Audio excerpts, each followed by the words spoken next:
Testing, one.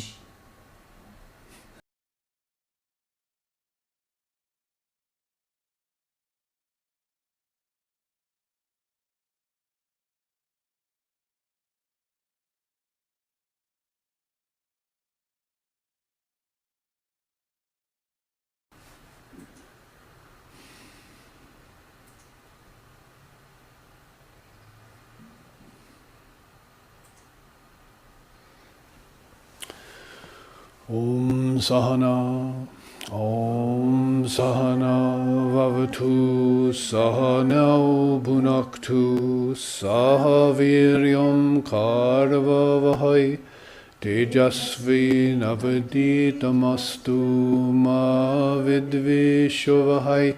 Om Shanti Shanti Shanti. May Brahman, the reality, protect us. May Brahman sustain us. May Brahman illumine our thinking consciousness. May we not find fault with each other, with the world, or with the teachings. And may what we study be a source of inspiration to us eternally. Om peace, peace, peace. May peace be unto us, and may peace be unto all. Om Hari Om.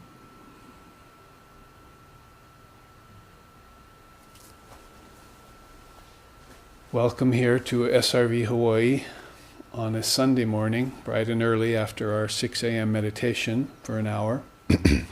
We have a new schedule, as many of you who are joining us right now have found out, I hope, or will find out over the next few weeks. We are broadcasting the satsang early Sunday morning so that the West Coast and East Coast, and hopefully even some of these students in India and abroad, would have a more efficacious and beneficial time to tune in to us so they can hear these satsangs. We used to do them at 6 or 7 at night, and of course that means you have to stay up very late to catch satsang if you're on the West Coast or East Coast. So now we are presenting Sunday morning here, an early morning satsang. Usually satsangs are given in the evening at dusk, but no reason why you can't give them at dawn too. And we saw the sun rise here in Hawaii, or felt its presence as we meditated this morning, starting at dark. And now we are invested here with the morning light, and we want to bring another kind of light into the picture, the light of the Jnana Yoga, or the wisdom teachings. And so here at the SRV ashram, we have a few people who have gathered. The ashramites themselves are here, and a few guests, and we're plunging into our Sunday. Our Sunday will mean also a live streaming class this afternoon from a different location today. So as you all know, and as I've said many times, satsang means, if you take the term apart, sat, truth, or existence, the truth of existence, you might say, and sangha, satsanga, that is the group or sangha that gathers together who are interested in such topics. Very rare in this day and age and in this world to find many interested people. It means you'd have to be interested in teachings of an esoteric nature. But we mean in Vedanta to try and make them less esoteric as our life moves on and as we extract ourselves from Maya, from the appearances of things, and begin to perceive things as they truly are, and take a very sobering look at the nature of the world, and a very elated look at the nature of our true self. Those two have to go together. God in the world, Sri Ramakrishna used to call it, and he had many, many stories about it, like the turtle swims in the ocean, but it keeps its mind on its eggs buried in the sand. So it means we venture out into the body and into the world, but we keep our minds on the treasure of divine reality that is there in the sands of our consciousness, if you might use the term. Or a mudfish lives at the bottom of the lake, but its scales still shine. Is another way he said it. He had many stories for this category of teaching called God and the World. And they're very helpful to us as we take up our sadhana, our spiritual practice, and try and keep that spiritual life alive and well inside of us, so that the world doesn't come and Maya doesn't come and cover it up. Because the nature of Maya is really threefold. First, it covers, that's called avarana, and then it distorts, that's called vikshepa. And those go with the two modes of nature called slothfulness and restlessness. Rajas, tamas and rajas, if you want to know the Sanskrit. But the third mode that is there in Maya is called prakasha, and it's not talked about very much, either in satsangs or classes or in scripture. They talk a lot about tamas and rajas because people are dealing so much with them. My laziness, my restlessness, my frenetic activity, and so forth. But they don't talk a lot about prakasha shakti, but it's, you might say, reserved for those times when revelation visits us, when we're of a balanced mind, as rare as that is sometimes. And those who are seeking peace, because Holy Mother said, you must have peace first and foremost. That's the most important thing. So if you can transcend that tendency towards laziness and then restlessness, then you can reach an equanimous state of mind. Buddhists call it upeksha. Sri Krishna calls it stiti pragnasya in the Gita, steady wisdom. So we need to keep our spiritual practice alive and well, as I said, which means we're going to have to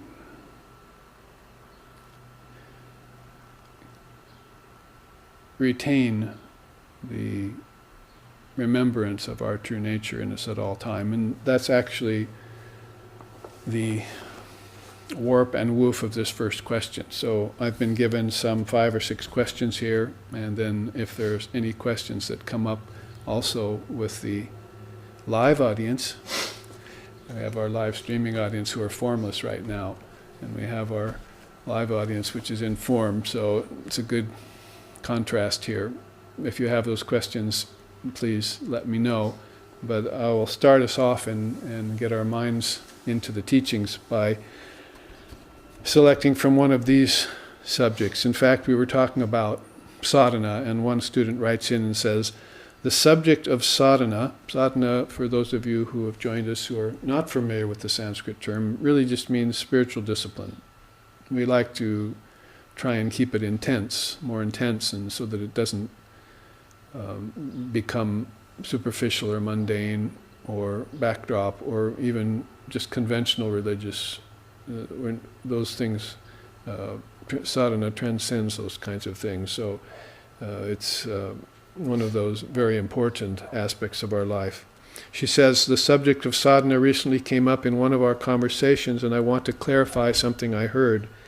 I understand that sadhana typically refers to formal study, meditation, and worship. But I thought it could also be used interchangeably with more informal practices. For example, I have also been using the term sadhana to define a goal that I have for the rest of my daily activities, such as approaching my work as karma yoga, etc., essentially making my whole life a practice. I have actually been saying all sadhana all the time to myself as a kind of motto. However, you distinguished sadhana as being just formal practice. Would it be beneficial to keep sadhana formal and set apart from the rest of my practices? Well, that's a great question, and I've often used that kind of trajectory to introduce a teaching which I think is very important, and that is and it's apropos here because we just finished an hour's meditation, is that meditation is not, its role is not purification. The other 3 yogas are purifiers. Jnana yoga, that is the wisdom yoga, study of scriptures, memorization of slokas, taking the teachings as a transmission from the Guru and so forth, that's a purifier. And also bhakti yoga, that is the bowing before the shrine, the offering of flowers, the waving of incense, that's an austerity, that's a purifier. And also karma yoga, very much a purifier. All of those are aspects of your sadhana, no doubt, as you've said here, meditation, worship, and study, formal study. But meditation has that unique aspect to it, that if you have purified heart, emotions, with bhakti yoga, that is turned emotion into devotion, is another way of saying it. And if you have used karma yoga, the yoga of action, to get knowledge, because this is Vivekananda says very succinctly and very clearly that that's the only purpose of work, is to get knowledge. So you fence with two swords, as Sri Ramakrishna used to say, one of knowledge and one of action. That's jnana and karma. One sword won't do it, because then you're bound to fall into just the karma yoga alleyway, and that kind of answers your question right here, is that if your sadhana is just karma yoga, then you're pretty much Xing yourself out of these other three aspects of spiritual life. Also, bhakti yoga, again, purifier of the emotions and heart, but jnana yoga, purifier of the mind and the ignorance that's in the mind. Sri Krishna says in the Gita, Nahi jnanena sudrishyam pavitram miha vidyate. That is, Arjuna, in all the worlds there's no purifier like knowledge. So my point here being that if you can use these three yogas to purify those aspects of your spiritual life, then meditation is done properly when you sit. That is, you won't have to exert a lot of effort. It'll be a Mahamudra kind of practice for you, effortless and natural. So people are quite often sitting for meditation 10, 20 years at a stretch for 8 hours a day, sometimes in monastic circles, and their meditation is not bearing fruit because they simply have not purified the mind of ignorance with the scriptures, and they haven't practiced devotions in front of the altar to clear up the issues in their emotional body and bring the heart to the fore. Mind and heart have to be together, two wings of a bird. And then, of course, you must balance out meditation with karma yoga. Action and inaction have to be balanced out. Very rare is the person who can spend all their time in meditation, or very rare is the person who has even had a samadhi of formlessness. And if one does have the samadhi of formlessness, then one has to come out of that. Cannot spend very much time in it, because the body tends to fall apart in formless meditation. You can't maintain your body for long if you stay too long in formless meditation. So this, as Sri Ramakrishna said, a bird can fly very high, but it has to come to rest on a branch occasionally. So this body station has to be maintained, and that's pretty much the benefit of and purpose of karma yoga. So, talking about that then, and getting to another aspect of your question, you've been saying all sadhana all the time as a kind of a mantra. And so what I'm saying and suggesting here is that it would be good to consider your meditation practice a formal practice. Take, for instance, mantra, which goes very much. Mantra is almost a fifth kind of yoga. That is, you have the yoga of knowledge, wisdom, knowledge and wisdom, or discrimination. You have the knowledge of bhakti, the yoga of bhakti rather. You have the yoga of action, you have the yoga of meditation. Those suit the four temperaments, the contemplative person, the studious person, the active person, and the meditative person, or the devotional person, sorry. Those 4 yogas suit those 4 kinds of temperaments. But you almost could call mantra a 5th kind of yoga.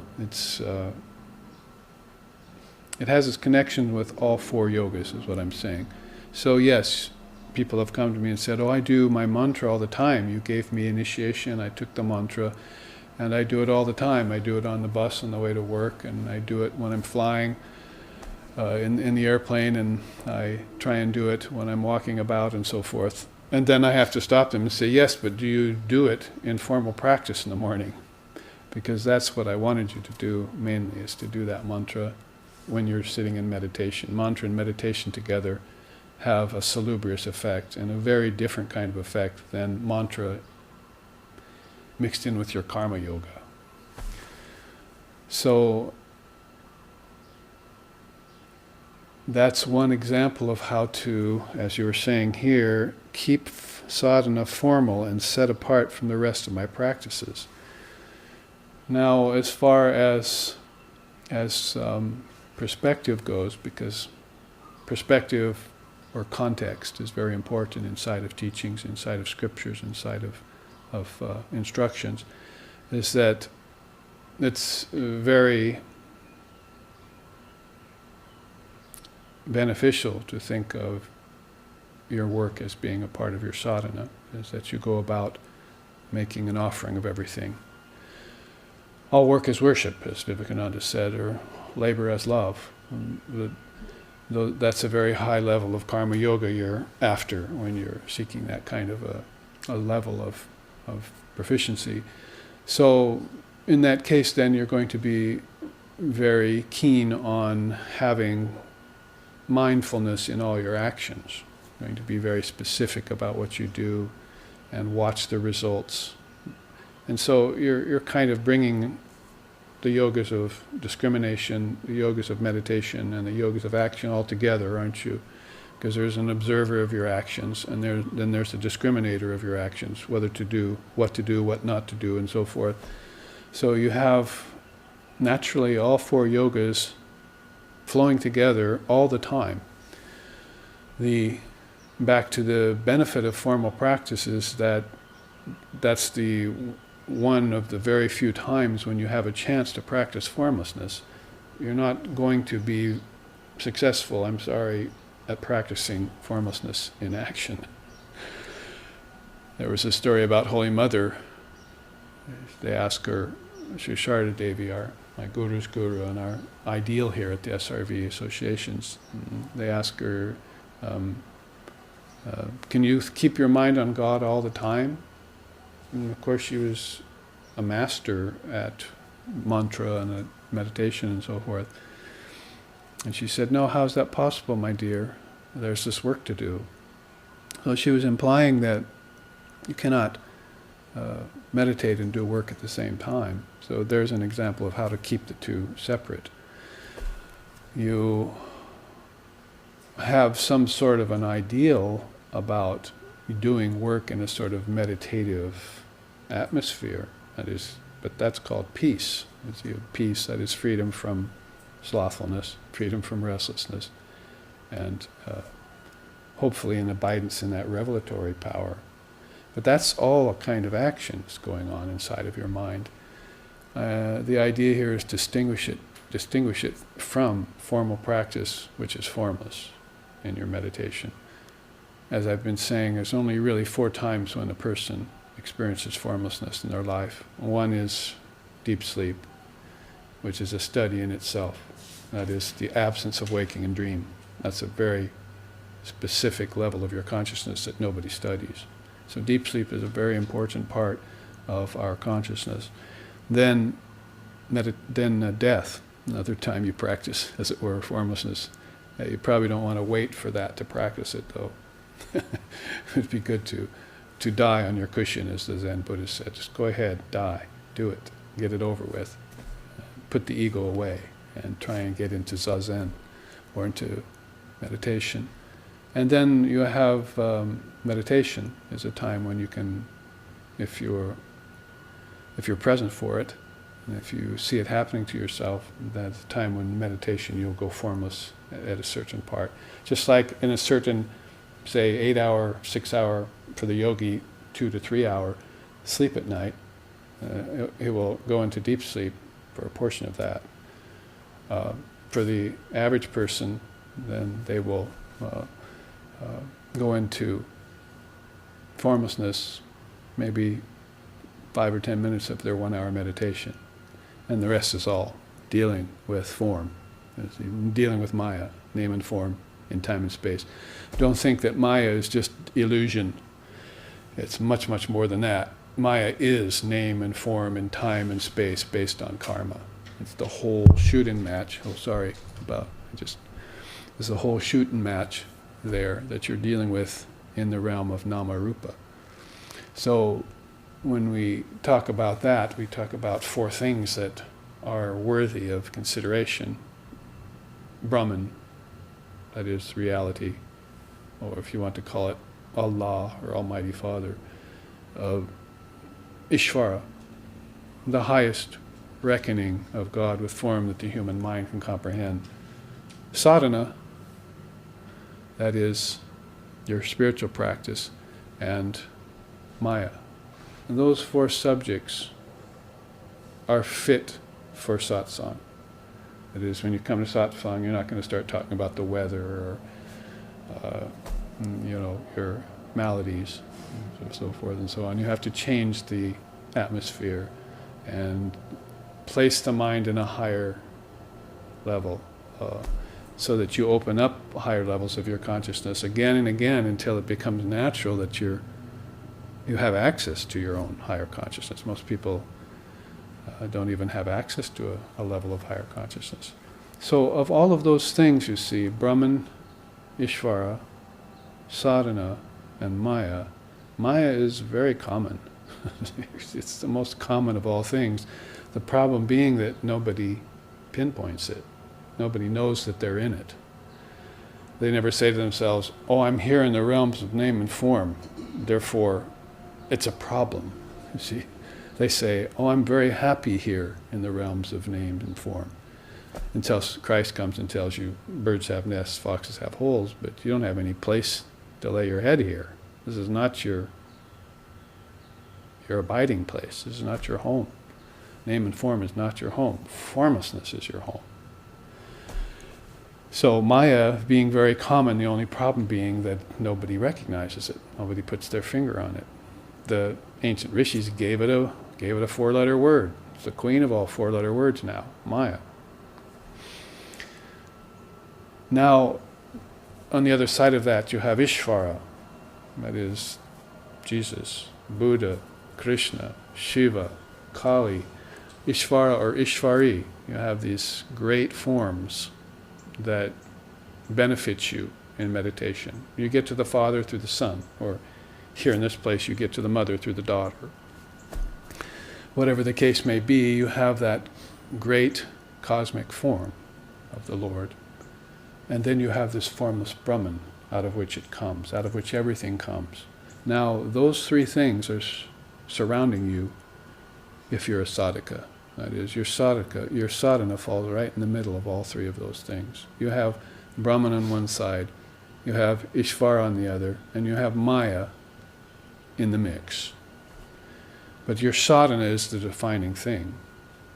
That's the justifier, it's the qualifier, it's everything to you.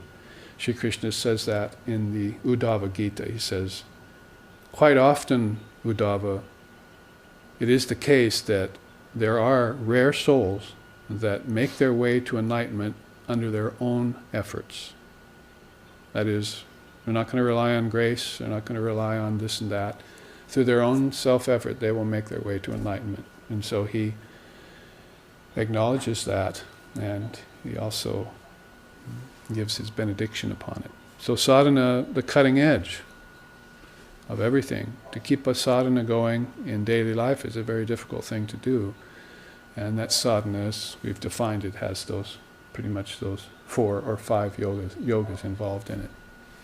So we're not going to then, to kind of bring this question to a close, my answer to this question, because you can talk about it for a long time, we want to make sure to keep mantra and meditation and those things that are inward, we want to keep them inward, because they're the only things that take us inward to a truly formless place. Karma yoga is not going to do it. Bhakti yoga is usually a matter of sweet dualism, see? Or qualified non-dualism. And Jnana yoga, you're working with words, you're working with scripture, you're working with higher concepts and ideas. All good stepping stones towards formlessness. But it's that superlative meditation practice, Dhyan yoga, Raja yoga, however you want to call it, that will set everything apart and give you that experience of formlessness that you're looking for, and also that is unique in all the yogas. I have a question. So when you say, in this case, when you're talking about dhyan or meditation yoga, you're talking about just the seventh limb in the eight-limb system. And as I was thinking about this question, would you say then that the limbs prior to that are really partaking of the other three yogas? You could put it that way. That is a good thing to do, is to bring in the eight limbs of yoga. It's also called Ashtanga, Raja yoga, or kingly yoga. Ashtanga means eight-limbed. So basically, the two preceding limbs have been pratyahara, and they've also been dharana. That is, the ability to withdraw your mind from objects is the fifth limb, and the sixth limb is the ability to concentrate because you have been able to withdraw your mind from objects. Those two steps are usually not in place when people jump into meditation. That's why very important to study the scriptures, do your devotions, and as you're saying here, the question you're saying here, keep that idea of service of God and mankind when you do your karma yoga. Labor as love, work as worship. Those are very high ideals. In order to really bring clarity to them, though, you're going to have this definitive meditation practice that is based upon successful attainment of those preceding limbs of yoga. Because way back in the first and second limb, you were practicing nonviolence, you were practicing truthfulness, you were practicing non-coveting of other people's goods, non-stealing, you were practicing brahmacharya, moderation or celibacy. You were practicing all these early yamas and niyamas in order to be able to make yourself fit for meditation. To jump just right into meditation without any of this preliminary requisites or qualifications is to meditate for years and years without getting anywhere. And it's one of the problems in the spiritual life today in the West, and probably in the whole world now. So very good to bring that in, that these preceding limbs must be utilized, and they do. For instance, the sixth limb of concentration is very much aided by study of scriptures, because you have something to focus your mind on. Meditation is helped by the study of scriptures. There's probably no better combination than reading a scripture and meditating. To me, it's far more efficacious than doing my devotions in front of the altar and then meditating. And that's good too. But the real combination that's inward is to read a scripture, understand those words, hear the guru talk about them, as I did with my teacher for years, and then plunge into meditation with this new impetus, this new fuel, this finer fuel that your mind can exist on. And so the combination of Gyan and Dhyan, wisdom and meditation, is a superlative one. Excellent. Another kind of form of the two wings of the bird. So those would be a very fitting answer to this question too. Some sort of a formal practice that gets you into meditation. let's see what else here she has said. Making my whole life a practice, that's called practicing the presence. But there again, one cannot see God when one's involved in work. East is east and west is west. Never the twain shall meet. And that applies also to this meditation and karma yoga. They cannot meet. They're just like trying to mix oil with water. It won't work. You have to work and be fully concentrated in that realm, using your ideal of I will make all my work part of my spiritual practice. But then you put all work away when you sit for meditation. You want to get your mind completely free of any kind of vibration, those kinds of vibrations that go on in action, in the field of action. Yes? You just said to separate them and that you can't see God in your work. Just do something like that. And what came to mind is when you're, for example, a gardener and you're working with plants, which are divine nature, and pretty much everything has its divinity. Wouldn't you be conscious, or couldn't you be conscious that you were in a meditative state working with God? Yes, in a meditative state, but not in a state of realization, because Brahman is not a thing. Brahman is not an object, is not a plant, is not a thought form of any kind. That's really the point I'm trying to make as far as a unique meditation practice. What you're after is formlessness. So you can get the feeling of meditation when you're running a race, or driving a bicycle, or hiking in nature. You get these feelings, but what those feelings are feelings of peace. They're, you might say, lower samadhis, if you want to, and they're rare too. Most people don't have this fine attitude that I'll turn all my work into worship. But worship still has that problem, if you want to call it that, in it, of the one who's being worshipped and the one who's doing the worshiping. That goes away in the perfect meditation, where there is no two-ness anymore. There is no manyness, and we have to keep that sacrosanct. If we're looking for a higher meditation practice, we have to know that there are meditations with form that are lower samadhis. Some pragyata, father of yoga, called them seeded samadhis. They have seeds, means your mind will contemplate on them and they'll keep coming back to the object.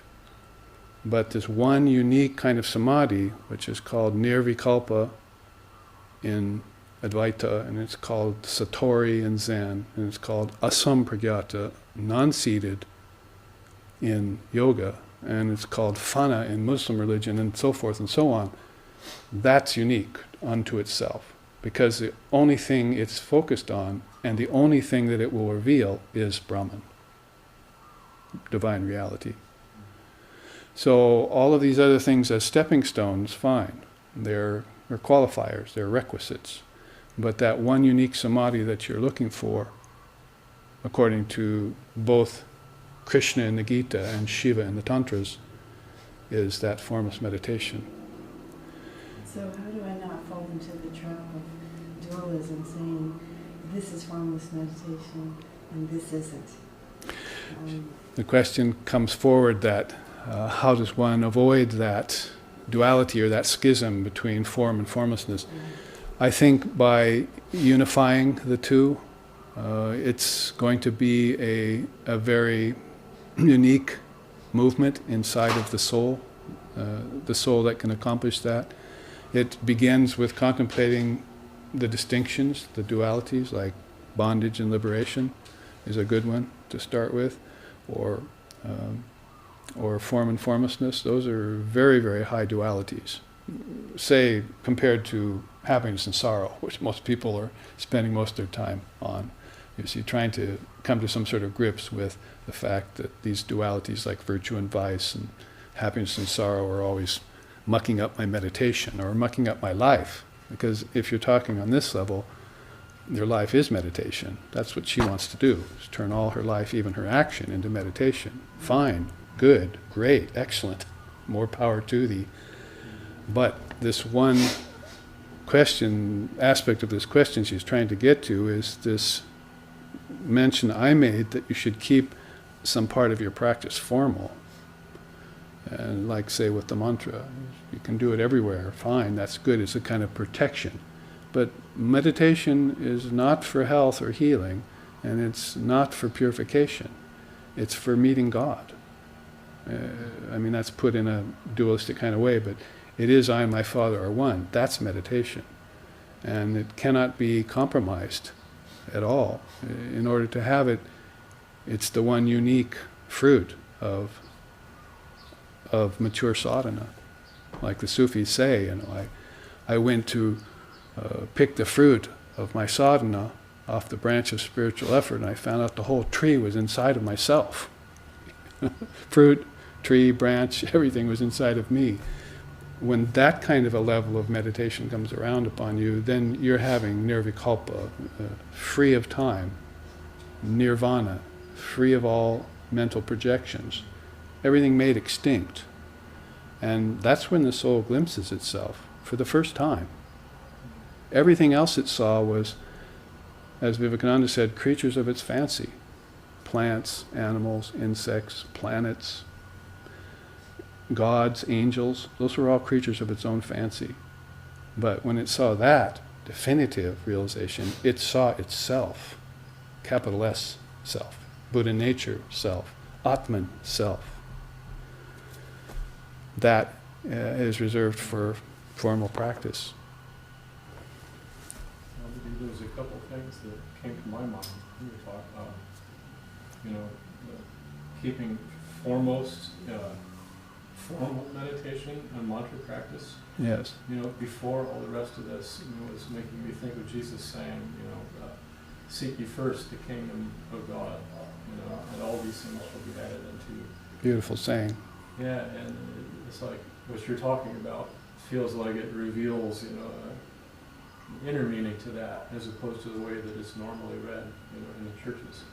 But the other thing, as opposed, sort of dual with, worship, and meditation, is making me think of the distinction that the Tibetan teacher Jamgon Kongtrul makes between creation and completion stages of meditation. That first one begins with the deity conceived as outside oneself, and then lets go of that and merges with that, becomes the deity. Yes, so the point being made here, I didn't hear a question there, but it's a point well presented, is that the distinction between creature and creator, or between God and mankind, that distinction or that line of demarcation is there until this superlative meditation comes forward, where everything is unified. Everything is in a homogeneous state. Shankara puts that very nicely in the Vivekachudamani. He says, Drishyam pratitam pravilapayan san matram anandaganam vibhavayam samahita san bahir antaram va. Bahir, the outer, antaram, the inner. If you can take everything that's external and everything that's internal and render them into one indivisible state, then that's called samadhi. But first you have to meditate on that state, pass your time contentedly, and get free. That's the way he puts it. So this duality of outer and inner is another one of these great dvandva mohenas, as Krishna says in the Gita. It's a clashing pair of opposites, you see. It's a deluding pair of opposites, he calls them. And so you're going to have to find a way to join them. And there are ways which that will work, and there are ways that won't work. There are some hybrids that are meant to be and some that aren't. And so that's going to be a part of your own discriminatory practice in meditation. There's more discrimination rather than dual separation. Yes, right. Yeah, the discrimination is a kind of higher separating that's going on. So it seems to be contradictory. The path of neti in Vedanta or the path of shunyata in Buddhism are very vexing for people. One of the books I'm writing right now is called Dissolving the Mind Stream. And in that, I make that point at the very first chapter, is trying to understand what the Buddhists mean by emptiness and what the Vedantists mean by not this, not this. That's that discriminatory yoga, jnana yoga, that is one of those greatest of all purifiers. And it starts at a very high level, like cuts at the throat. It doesn't cut lower. It starts at a very high level, and it's going to clear the field of things that are vexing, that are confusing. It's going to find the most important of all the dualities and concentrate on them, and it's going to put the rest behind me, get thee behind me, as Christ said. So that the mind field, as Patanjali says, is cleared of most of the non-essential considerations, those things that occupy the mind, make it brood, and waste its time in sadhana, when these more important considerations come to the fore in that case. You get right down to the primal root of what you're after. Very beautiful. Emptiness, neti practice, very beautiful. But even Dalai Lama nowadays and people like that are saying emptiness is not the ultimate thing in Buddhism. And in Vedanta we would say the same about neti. Actually what you want is iti. Neti is not this, not this. But what you're heading for is all this, all this. So people have a sort of objection to having to give things up, to renounce things, to detach, to lighten up. But that's where peace comes from, is by being free of those kinds of considerations, especially in the mind. Antaram, inner. The outer, well, things just sit around and collect dust, or they break, or they get stolen. The object can never fulfill you. You should have enough sense to know that. But the inner objects is the hard thing to deal with. So if you can clear the mind field, the playing field of those inner objects, then I think it's a more spontaneous and natural event to have samadhi. It's almost like that's probably what you're doing when you're gardening. You've cleared the field so much. I mean, it's definitely what you're doing when you're saying the mantra. You have cleared the field so much that you're just having one thing to brood on now. See? Hopefully that brooding will turn to contemplation or meditation. So, I mean, one Swami told me once, oh yeah, go ahead, say the mantra. Just say Coca-Cola, Coca-Cola. That'll be enough for now. So later on you can get to the holiness and sanctity of the word and all that, but in the meantime you've got this chatter going on. Like one person wrote me an email yesterday and said, how do I get my mind to quit chattering? It's like a teenage girl, always talking about superficial things. So he said, how do I control that? So if you can get rid of that level of talkative mind, restless mind, rajas, then you can begin to consider more important imperatives in the mind. So thank you all for your participation in that way. We still have about 10 minutes, so we should take another one of the written questions. You have a catchphrase you sometimes mention. You say saints, seers, sages, sadhus, siddhas, and savants. I like alliteration. Are these people in various stages of wisdom or enlightenment? How does one differentiate and recognize each of them? How are they different from a guru? Well, that's a good question, because I was thinking just recently how there are gurus that I've met who are sages and seers, and there are gurus I've met who are more saintly, and there are gurus who I've met, and I'm probably one of those who are more yogic, or yogis. So you have a combination of these kinds of things in different temperaments. The words are just good identifiers. Like there's definitely a classic difference between a saint and a seer. A saint is more towards the devotional path, more toward the vision of God in form, and the seer is more detached and standing back and getting what we call sakshibhutam, witness consciousness. That's the seer. He's taking a grand look at the whole cosmological process whereas the saint is looking at the cosmic body. So you could almost make a case for the saint being more tantric and the seer being more Vedic or more Vedantic. So interesting to have these distinctions. Not that they're always all that clear. For instance, the siddhas you mentioned here, sometimes in India the word can mean anything from marijuana, hemp, to a perfected being. And somewhere in between, siddha means those levels of beings who are just barely above the earth plane, and they're seeking occult powers, the siddhas. And so that word has so many connotations on such a wide scope that you have to be very specific when you use it. Same with a word called like a sage. A sage would be someone who's definitely more towards the precepts, the vows and precepts level of the scriptures, beginning to become sage-like, acquiring knowledge, acquiring higher wisdom. Whereas the seer already did that, transcended, and the saint is more involved with devotion or bhakti. So different temperaments there in those people, and sometimes you feel they get combined nicely. Like the poet saint of Bengal that Sri Ramakrishna loves, Ram Prasad Sen, who wrote all those beautiful songs he used to sing. He was called a poet saint.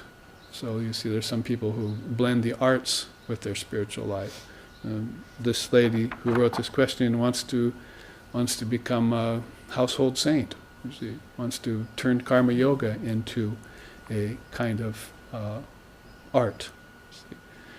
So all of that is perfectly allowable and also very commendable if one can keep one's spiritual practice sacrosanct. Like water and oil, the world does not mix with God. The two cannot mix. The soul and nature are different by nature. One is sentient, one is insentient. And that is discrimination. As soon as you have that discrimination in mind, you can separate yourself from the creative process, like Buddha did under the Bo tree, and go formless. And if you don't have that clear yet, then you still have some work to do. And that's why these purifiers, jnana, bhakti, and karma, are there. So in that regard, karma, very, very good for gaining knowledge, but it has to be done consciously. You have to be a karma yogi or karma yogini. You have to take karma, another addendum to this beautiful question. If you're going to be a karmi, then you're going to have to make it the end-all and be-all of your existence. You're going to have to concentrate on it and keep it as free from admixtures as possible. You can't take karma yoga into your meditation with you. Not advisable. The two don't mix like oil and water. One is action, one is inaction. I know what you're all thinking. Sri Krishna says in the Gita, and it's one of the most stultifying of all slokas, those who understand action in inaction and inaction in action, they truly understand. So now we have to ask what he means by that. He's pointing directly at that Advaita, non-duality. That is, the two have become one. And some very rare and strange alchemy has taken place in the mind of the sadhaka who is able to do that and go into samadhi. And the proof of it is unseated samadhi or nirvikalpa or nirvana. They've actually come out of that state. Who has done that? Among all of these great beings that were around Sri Ramakrishna and Holy Mother, only a couple of them had nirvikalpa samadhi. They all didn't have nirvikalpa samadhi. And they were very advanced spiritual giants, living with an avatar. So, same is true of many of the other Buddha's Noble Eight, Christ's 16 apostles and so forth. How many of them had nirvikalpa? Very few. It's a very rare thing. Usually, Sri Ramakrishna says, you will not return to the body if you have nirvikalpa. So how many of you are ready to give up the body in meditation? The Divine Mother has that sattva, that revelatory power, ready for you, so that you can have higher experiences without giving up the body. But not in the case of nirvikalpa samadhi. Sri Ramakrishna had it, and he said, when he was asked to describe it, it's like a salt doll walking in an ocean to try and find its nature. Or it's like an elephant getting into a hut. It will shake it down to its very foundations. So that is a very deeply powerful experience, not in the sense that we usually understand the word power either. Very subtle power. So these two questions, plus the contributions from those who are here today at the satsang, have provided us with an hour's worth of satsang. So I thank you all for your questions and your points of contention and of contribution. Keep thinking about it, and we'll keep talking about it, because that's what satsang is. It's atmavichara, that is inquiry into the nature of our true reality, of our Atman, or of our Buddha nature. So here we will end with a chant and say farewell for now until this afternoon to our live streaming audience. Om Bhadram Karnabhihi Srinuyama Devaha Bhadram Pasyema Akshabirya Jatraha Stirai Rangaish Tushtuvam Sastanuvir Vyashema Devahitam Yadayuhu. May we see with these eyes what is good and spiritual. May we hear with these ears what is noble and uplifting. And may we, while worshipping the Lord and Mother of the universe, with healthy minds and bodies, live a life which is beneficial to ourselves and to all other beings. Om peace, peace, peace. May peace be unto us, may peace be unto all. Om Hari Om.